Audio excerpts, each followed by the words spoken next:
Hello friends, आज हम discuss करेंगे one of the important name reaction is novel Naegele reaction. इसमें क्या होता है, कौन सा रिएजेंट यूज होता है वो हम देख लेते हैं, कौन सी प्रोडक्ट बनती है। तो this reaction in this reaction carbonyl containing group, हम कोई भी कंपाउंड अल्डिहाइड और कीटोन लेते हैं।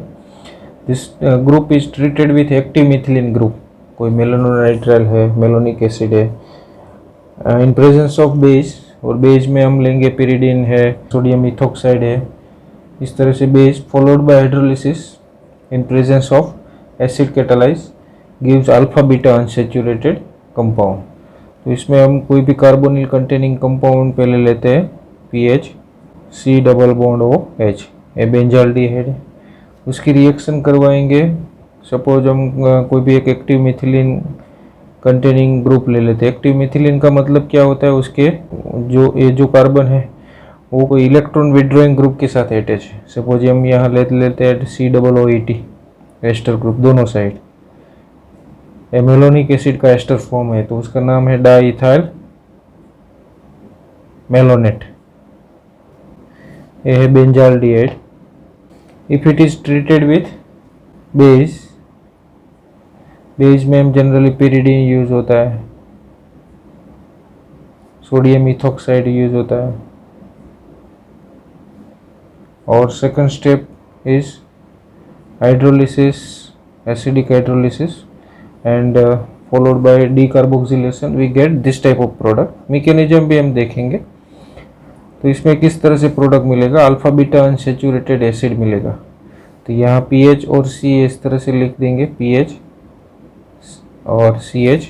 यहाँ से ऑक्सीजन रिमूव हो जाएगा, यहाँ से एक हाइड्रोजन रिमूव हो जाएगा, उसके बीच में डबल बॉन्ड बन जाएगी, और यहाँ सी डबल ओ एच बन जाएगा इस तरह से। ये अल्फ़ा है, ये बीटा है, तो ये प्रोडक्ट का नाम है alpha beta unsaturated acid.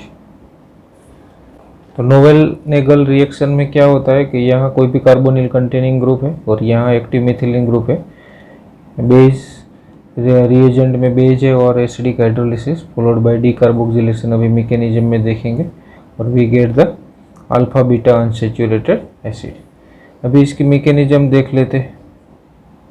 Mechanism तो हमको पता है कि फर्स्ट ये जो है मेलोनिक एस्टर है, उसका जो एसिडिक हाइड्रोजन है, this hydrogen is abstracted by the proton. यहाँ कोई भी जो बेज हम लेते हैं, बेज का काम क्या है, सपोज यहाँ कोई भी बेज है, तो this base is abstract the proton. यहाँ पिरिडीन या कोई भी लेते हैं base, sodium ethoxide, suppose O E T group है, suppose O E T group ले लेता हूँ। This hydrogen is acidic hydrogen and this acidic hydrogen is abstracted by this beige.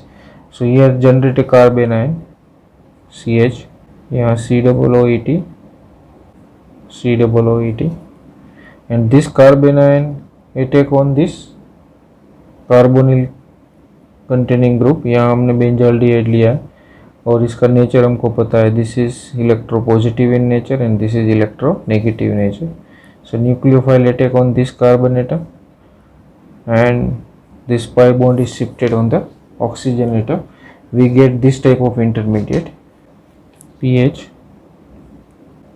इस तरह से CH, उसके ऊपर नेगेटिव चार्ज आ जाएगा,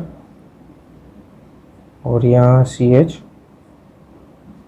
C double O E T, C double O E T। Again this species abstract the proton. जो यहाँ से जो प्रोटॉन एब्स्ट्रैक्ट हुआ था वो भी सॉल्यूशन में होगा, तो ये नेगेटिव चार्ज न्यूट्रलाइज हो जाएगा। उसके बाद पीएच, CH, OH, यहाँ का हाइड्रोजन में इस तरह से लिखता हूँ। आगे के स्टेप में वाटर रिमूव होगा, तो इस तरह से यहाँ से वाटर मॉलिक्यूल रिमूव हो जाएगा। We get this type of intermediate PH, CH double bond CH, यहाँ से हाइड्रोजन रिमूव हो गया है AH, और यहाँ से OH रिमूव हो गया वाटर, यहाँ C double O E T, यहाँ भी COOH। और नेक्स्ट स्टेप में क्या होगा, हाइड्रोलिसिस होगा। 2 मोल ऑफ वाटर मोलिक्यूल, यहाँ से हम 2 पार्ट कर सकते हैं वाटर का, H प्लस और OH माइनस। और इसमें भी 2 पार्ट AO माइनस, तो उसके साथ H प्लस लग जाएगा। और ये कार्बोनिल का प्लस पार्ट है, तो यहाँ OH अटैच हो जाएगा, तो ये COH कन्वर्टेड इनटू COOH और यहाँ से इथेनॉल रिमूव हो जाएगा। तो इस तरह से ये डाइकार्बोक्सिलिक एसिड टाइप का इंटरमीडिएट मिलेगा, C डबल बॉन्ड OH। और नेक्स्ट स्टेप में क्या होगा, डीकार्बोक्सिलेशन होगा। डीकार्बोक्सिलेशन कैसे होता है, यहाँ से बॉन्ड यहाँ शिफ्ट होता है और यहाँ जो भी नेगेटिव चार्ज जनरेट होगा वो स्टेबलाइज हो जाएगा यहाँ कार्बोनिल के साथ। इसीलिए यहाँ जो भी कार्बन के साथ 2 COOH अटैच है, 1 का ही डीकार्बोक्सिलेशन होगा, उसके बाद दूसरे का नहीं होगा। क्योंकि ये इसकी मैकेनिज्म देखो, ये जो भी CO2 after removing CO2 ion, CO2 molecule, this carbon attain negative charge, and this negative charge is stabilized by this carbonyl group. So again we get, and this hydrogen is shifted here, यहाँ negative charge आएगा और ये जो H plus है यहाँ attach हो जाएगा, तो we get this type of product, CH COOH। इस तरह से alpha beta unsaturated carboxylic acid हमको मिलेंगे। तो फिर से एक बार मैकेनिज्म देख लेते हैं। तो फर्स्ट स्टेप में क्या हुआ, यहाँ कोई भी बेस हम लेंगे, pyridine है या ethoxide, this base is abstracted proton from here, highly acidic proton are there and generate a carbon, and this carbon attack on the electropositive carbonyl carbon, and we get this type of intermediate having a oxygen having a negative charge, and this negative charge neutralize with H plus from the solution, and after that there is a removal of water molecule, and we get this type of unsaturated diester moiety, and last step is hydrolysis।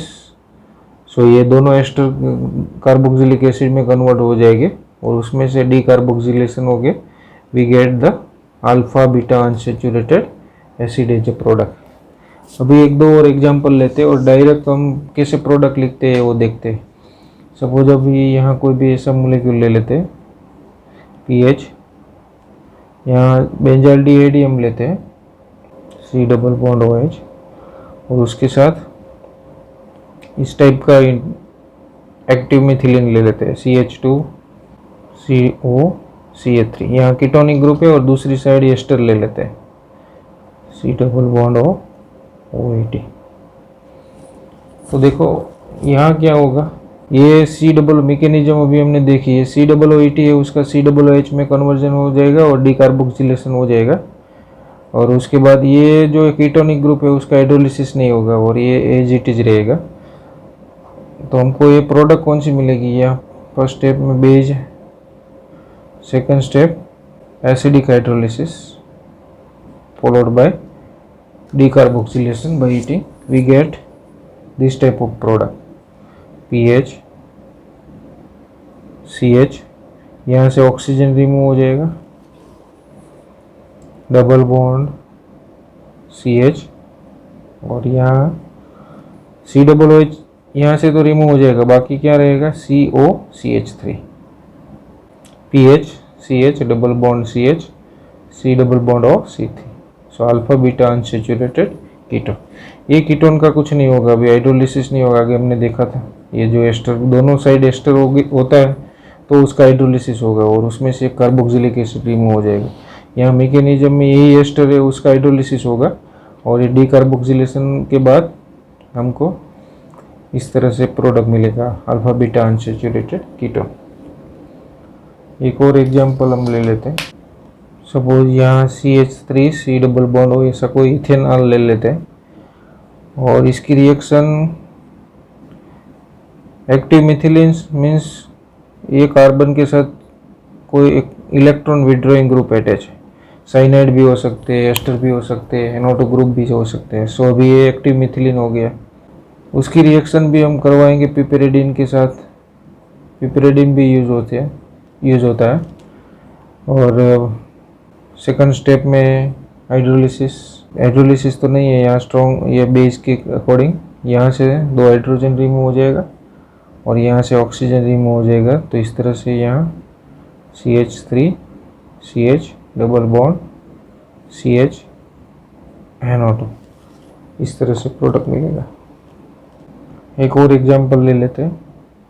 Suppose यहाँ benzophenone हम लेते हैं PH C double bond O PH, और यहाँ malonic ester लेते हैं COO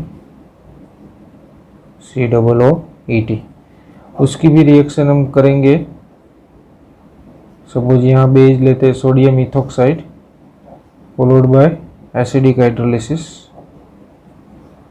and heat करेंगे तो वाया डीकार्बोक्सिलेशन यहाँ से ऑक्सीजन रिमूव हो जाएगा और यहाँ से एक हाइड्रोजन, और ये वाटर मॉलिक्यूल अल्टीमेटली और मैकेनिज्म से हमको पता है कि एक H यहाँ से डीकार्बोक्सिलेशन में आ जाएगा, ये यहाँ से H2 और यहाँ से O रिमूव हो जाएगा।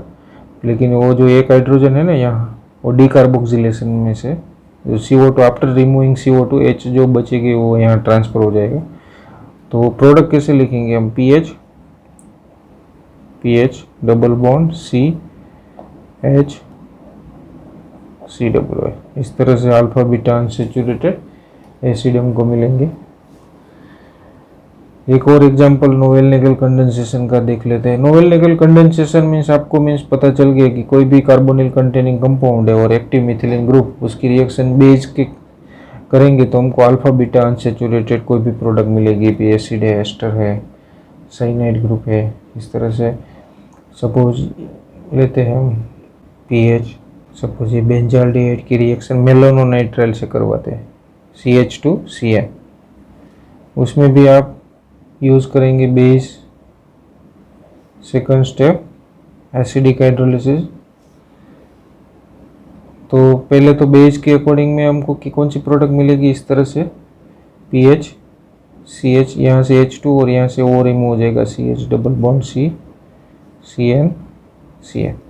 अगर उसका हाइड्रोलिसिस हम करेंगे तो CN का किस में कन्वर्जन हो जाएगा, COOH। तो इस तरह से PH CH double bond COOH में कन्वर्जन हो जाएगा। फिर से उसका डीकार्बोक्सिलेशन होगा तो यहाँ से CO2 रिमूव हो जाएगा और ये हाइड्रोजन यहाँ शिफ्ट हो जाएगा।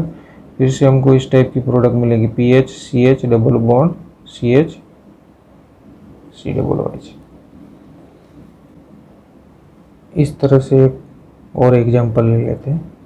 मेलोनिक एसिड के साथ रिएक्शन करवाते हैं CH2 COOH, इसको बोलते हैं मेलोनोनाइट्राइल, इसको बोलते हैं मेलोनिक एसिड। अभी आगे हमने लिया था डाईइथाइल मेलोनेट, यहाँ भी एक्टिव हाइड्रोजन है और ये कार्बोनिल ग्रुप है, उसकी भी रिएक्शन करेंगे सेम कंडीशन। तो उसकी भी प्रोडक्ट क्या मिलेगी, यहाँ से ऑक्सीजन रिमूव हो जाएगा, यहाँ से H2 रिमूव हो जाएगा और इसके बीच में डबल बॉन्ड आ जाएगा। उसके बाद हीट करेंगे CO2 यहाँ से रिमूव हो जाएगा और ये हाइड्रोजन यहाँ शिफ्ट हो जाएगा। तो इस तरह से प्रोडक्ट मिलेगी CH double bond CH COOH। Condition same है जो आगे की है। फर्स्ट स्टेप में बेस है, second step acidic hydrolysis, then heat करेंगे तो डीकार्बोक्सिलेशन हो जाएगा। सो इस तरह से आपको मीन्स ये जो नोवेल निकल कंडेंसेशन में कंडीशन क्या है और रिएजेंट क्या है वो आपको याद रखना है। मीन्स कोई भी एक्टिव मिथिलीन ग्रुप ले लो, बेस ले लो, एक्टिव मिथिलीन ग्रुप के साथ जो कार्बोनिल कंटेनिंग बेंजाल्डिहाइड और कीटोन ले लो, उसके साथ बेस में pyridine सोडियम इथोक्साइड और followed by hydrolysis and decarboxylation, we get alpha beta unsaturated carboxylic acid. Hope you understand this Nobel-Nagel reaction. Thank you very much.